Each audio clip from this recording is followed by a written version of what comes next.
အခုစာမျက်နှာမှာ homeostasis လို့ခေါ်တဲ့အလိုလျောက်ထိန်းပြီးတဲ့စနစ်ပုံစံတစ်ခုဖြစ်တဲ့သွေးထဲမှာဂလူကိုပမာဏနော်အတက်ကြဘူးဘယ်လိုမျိုးထိန်းပြီးလှုပ်ဆောင်ပေးမယ်ဆိုတဲ့အကြောင်းအရာလေးပြဝေပေးချင်ပါတယ်ဒီ concept ဒီအကြောင်းအရာကပေါ့နော်ကျွန်တော်တို့ ready test GD5 ready test မှာဒီအကြောင်းအရာလေးရေးသွားပါတယ်ပေါ့ဆိုတော့သွေးထဲမှာရှိတဲ့ glucose အပြောင်းလဲကို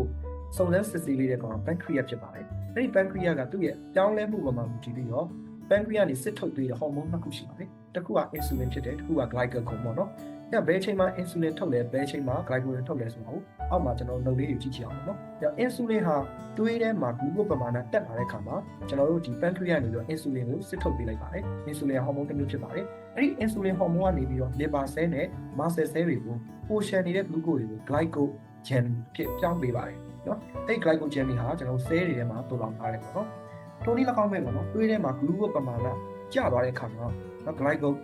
ကိုဆိုတဲ့ hormone လေးထုတ်ပေးတယ်ပေါ့နော်အဲ့ဒီ glycagon ဆိုတဲ့ hormone လေးဟာ liver cell နဲ့ muscle cell တွေကိုလည်းလှုပ်ဆောင်ပေးတယ်ဘာလို့ပို့လဲဆိုတော့အစောကတူလောင်ထားတဲ့ glycogen ကို glucose အဖြစ်ပြန်ပြောင်းပေးဖို့အတွက်လှုပ်ဆောင်ပေးပါတယ်အဲ့လိုနည်းနဲ့ပဲသွေးထဲမှာရှိတဲ့ကျွန်တော်တို့ဒီ glucose ပမာဏအတက်အကျကိုခန္ဓာကိုယ်ရဲ့အလိုလျောက် system ဖြစ်တဲ့ဒီ pancreas ပေါ့နော် pancreas တွေ hormone တစ်မျိုးထုတ်ပြီးတော့ထိန်းညှိပေးတာဖြစ်ပါတယ်ဒါကကြောင့်เนาะဒီလိုမျိုးဆိုထိန်းညှိတဲ့ပုံစံကြောင့်ကျွန်တော် negative feedback loop system လို့လည်းခေါ်တယ်နော် negative feedback loop mechanism လို့လည်းခေါ်တယ်